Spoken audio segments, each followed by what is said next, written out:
Obrigado, presidente. Boa noite. Silêncio, por favor, para a leitura da sinopse. Zaradembo, glória ao Senhor Tempo. O tempo não existe, a não ser em todo o resto que há. E rei, o tempo é uma epopeia, existindo nas coisas todas que hão. É a ausência que se apresenta como transformadora presença. Pois havia as terras dos bantos, onde Zambi-Pungu, o grande criador da suprema entidade, vivia em seu suntuoso palácio, Sanzala de Zambi, o templo da criação, na origem do universo, entre ampulhetas mágicas e ornamentos de ouro e marfim. Foi quando surgiu a necessidade de convocar Kitembo, rei de Angola, e transformá-lo no inquice mágico do tempo. O tempo cronológico e o tempo mítico estariam reunidos para toda a eternidade. Raios e dias, tempestades e semanas, vulcões e meses, estações do ano e os anos, maremotos e décadas, e os segundos em séculos, os minutos e milênios, as horas dando sentido à vida. Abriram-se mágicos portais que conduziriam a razão e emoção no longo existir, o destino e a mutação. No interior do palácio, todo dia e noite, criaturas, lundes e fucumbas, de ferro, protegiam a rara energia maleável e evolutiva, o Gunzu, que dava a Kitembo o poder de transformar o mundo. Foi assim que o espírito livre de Kitembo varou os céus e se fixou na terra, alcançando conexão entre os dois mundos, o sobrenatural e o material. Criou raízes fortes de uma árvore sagrada que servia como meio de comunicação e de transporte entre os deuses e os homens, em comunhão com o universo. Já lá se vão 4,6 bilhões de anos. Sobre o supercontinente seminal, aliou-se a Zumbarandá, a mais velha dos inquices, e juntos criaram a natureza na terra, solicitando a que Katendê lançasse sementes que formariam florestas guardadoras de majestosa biodiversidade. Este equilíbrio foi maculado com a chegada do grande meteoro que avermelhou o céu. Foi preciso a ação de Quiaboté Pambugila, em forma de caminhos e de movimento, para que os continentes e o nível do mar começassem a se mover. Pontes de terra abriram caminhos entre um bloco e outro, permitindo que primitivos animais migrassem livremente. No caminho, o rei de Angola encontrou guerreiros de várias tribos e ensinou-lhes a cultivar a terra. Era plantar para colher, domesticar alguns animais e aceitar que muitas espécies permaneceriam na natureza selvagem. Quiamboté Kabila do Ilo, Gongobira, Mutalambu, salve o caçador dos céus. Kiwa Nkosi, o senhor da forja, ao transformar um instrumento de pedra em metal, viu os guerreiros lutando para sobreviver. Da força do ferro, para o bem e para o mal, surgiram os instrumentos de trabalho e nasceu a natureza bélica. Kitembo não se abateu e convocou Kavungo, inquice da saúde, da morte e senhor dos mistérios, e Zumbu, o senhor da terra, para celebrarem a Kukuana, festa da fartura e da prosperidade de alimentos. O solo da Mãe Terra ganhava assim a sua celebração principal.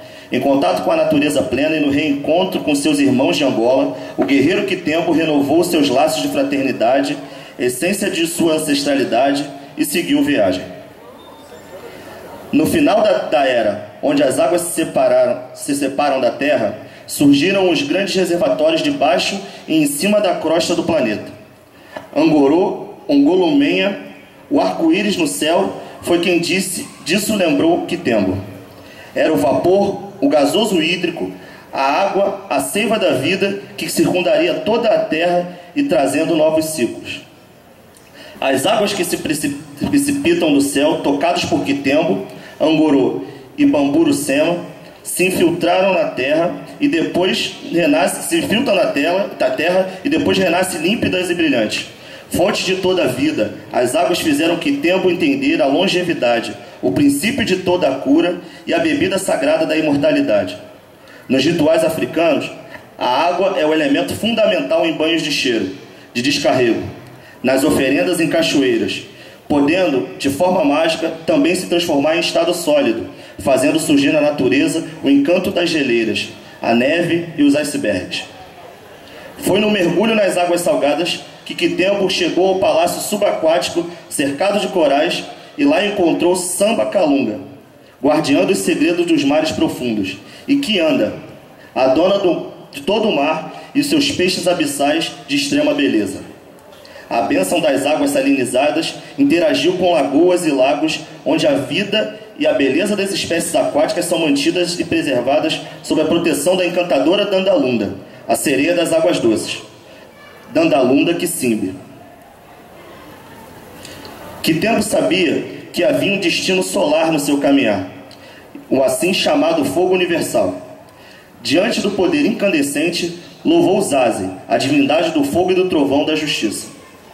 Estava diante do Inquice capaz de fulminar os injustos com sua pedra de raio, uma chama incandescente que indica o caminho que deve ser seguido por aquele que conhece os ensinamentos das leis do universo.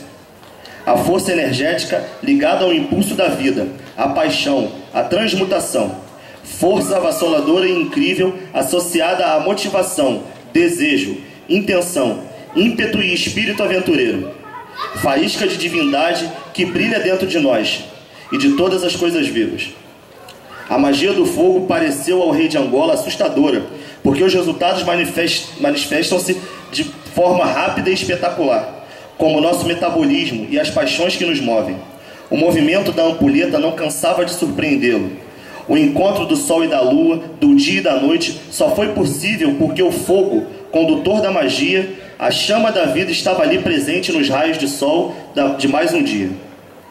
No sol, nas estrelas, nas fogueiras, nas brasas, nas lavas, nos vulcões e nas erupções. O frenesi que esquenta nos dias frios e faz transpirar-nos nos dias quentes. Foi quando Quitembo apreciou o eclipse, mais um espetáculo da natureza. E como se isso não bastasse, o fogo era o elemento de comunicação, pois o fogo fala diretamente aos homens.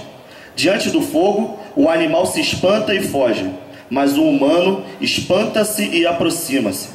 E ele faz parte de cultos e rituais, e desde os primórdios permitiu ao homem inúmeros avanços, o preparo de alimentos e bebidas, caçadas e no afugentamento de animais e grupos rivais, na fundição de metais e para fazer renascer as labaredas da fé no coração do homem. O rei Quitembo de Angola curvou-se diante do azul celeste repleto de elementos do elemento ar, e ali esperou até que surgisse ao seu lado Matamba, a Inquice rainha dos ciclones, furacões, tufões, vendavais. A guerreira poderosa, amor e paixão do Senhor do Tempo. Contam as lendas que ele gostava de virar o tempo apenas para ver Matamba soprar seu vento, tão fundamentais para movimentar as sementes outrora lançadas na terra. Ali no chão da terra, onde o homem pisa com toda a sua humildade, estava a magia do poder transformador dos elementos. Matamba deu-lhe a mão e seguiu com ele de volta para a África, para o reino de Zambi.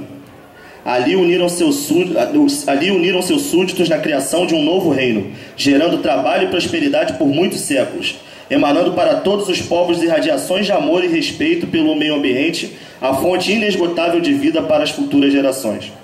Que nossa vida seja um canal de manifestação do reino de Zambi, onde quer que estejamos. Que nossa ação, nossa palavra, nosso agir, revele esse maravilhoso reino com todas as suas potencialidades. E assim abriremos de volta o caminho para que possamos viver o nosso tempo. Como será o futuro da humanidade e a preservação dos elementos naturais? A união dos povos pela preservação da vida, responderia Quitembo. Na história do tempo, a árvore sagrada da vida deixou registrada para todo sempre esta cronologia: as raízes do passado, as folhas do presente e os frutos do futuro.